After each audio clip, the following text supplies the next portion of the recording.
তাকে যারা ভোট দিবে তারাই হলো এই দেশের একমাত্র আপনজন। আর যারা ভোট দিবে না, যারা পরাজয় বরণ করবে, তাদেরকে মানুষ হিসেবে মূল্যায়ন করা হয় না। অথচ চাচা থাকে এক দল, বাবা থাকে আরেক দল। দেখা গেল যে এই দুই দল হওয়ার কারণে যে দল ক্ষমতায় আসে, সেই দল ক্ষমতা আসার পরে বিপরীতে যারা আছে তাদের উপরে জুলুম চালানো হয়। জুলুমের রাজনীতি বন্ধ করতে হবে, নিষ্পেষিত রাজনীতি বন্ধ করতে হবে।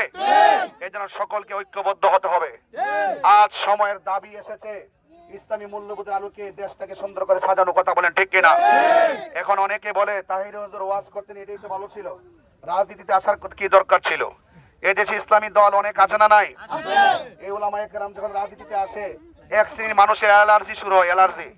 অ্যালার্জি বোঝেননি? যে ইসলামী মূল্যবোধের আলোকে যদি উলামায়ে কেরাম সংসদে যায়, তাহলে তো চাঁদাবাজি করতে পারবে না, দুর্নীতি করতে পারবে না, মানুষের হক মাইরা খাইতে পারবে না, মানুষের জমি দখল করতে পারবে না। এই জন্য উলামায়ে কেরামদেরকে রাজনীতিতে দেখলে অনেকে ভয় পায়।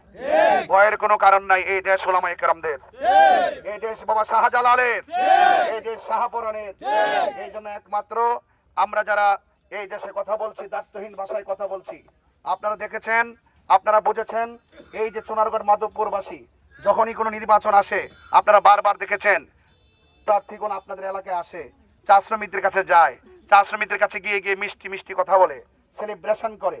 কিন্তু যখনই পাশ করে, তাদের কথা আর কেউ চিন্তা করে না। আমি মাত্র 1 মাস পূর্বে আত্মপ্রকাশ করেছি। আমি 2 মাস আগে আমার চিন্তা ছিল না যে আমি নির্বাচন করব। আমাকে বৃহত্তর সুন্নি জোট আমাকে নির্বাচন করার জন্য আমাকে সিদ্ধান্ত দিয়েছেন। আমাকে যদি ঢাকায় দিতেন ঢাকায় যেতাম, যদি আমাকে ব্রাহ্মণবাড়িয়া বলতেন ব্রাহ্মণবাড়ি যেতাম। চুনারগড় মাধবপুরবাসীদের আহ্বানে, বৃহত্তর সুন্নি জোটের প্রয়োজনে আমাকে এখান থেকে নির্বাচন করতে পাঠিয়েছেন।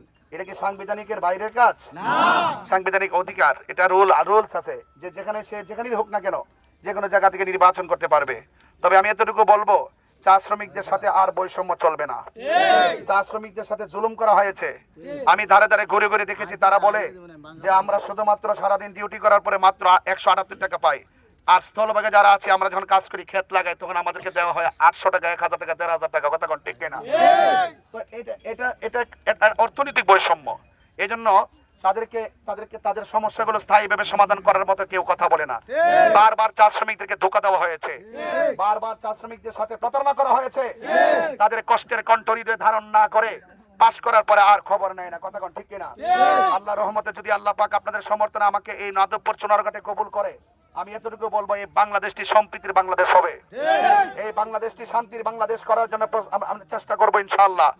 তবে এতটুকু বলবো, আপনারা আপনার মহামূল্যবান ভোট আপনারা অবশ্যই ইনশাআল্লাহ মোমবাতির প্রতীকে দিবেন।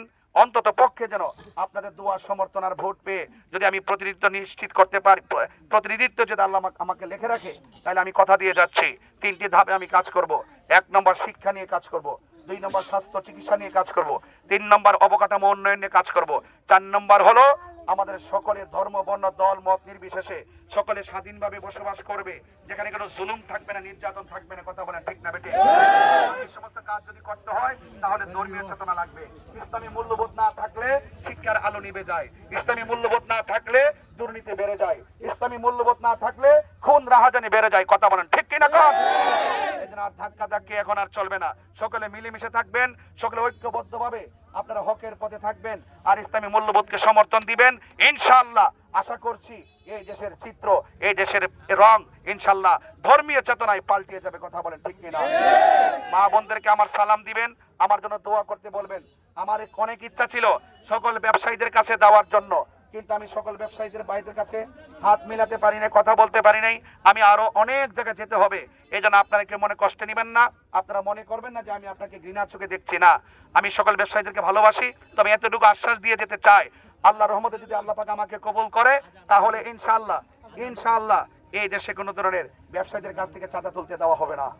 আল্লাহ আমাদের সকলকে ভালো রাখুক। এখন আজান হচ্ছে, সবাই নামাজের জন্য প্রস্তুতি গ্রহণ করুন। আমি এক জায়গায় যাচ্ছি, সবাই আমার জন্য দোয়া করবেন ইনশাআল্লাহ। জয় হোক মেহনতি মানুষের, জয় হোক মোমবাতি প্রতীকের। আসসালামু আলাইকুম ওয়া রাহমাতুল্লাহি ওয়া বারাকাতুহু। কেউ স্লোগান দিবেন না? আজান হচ্ছে।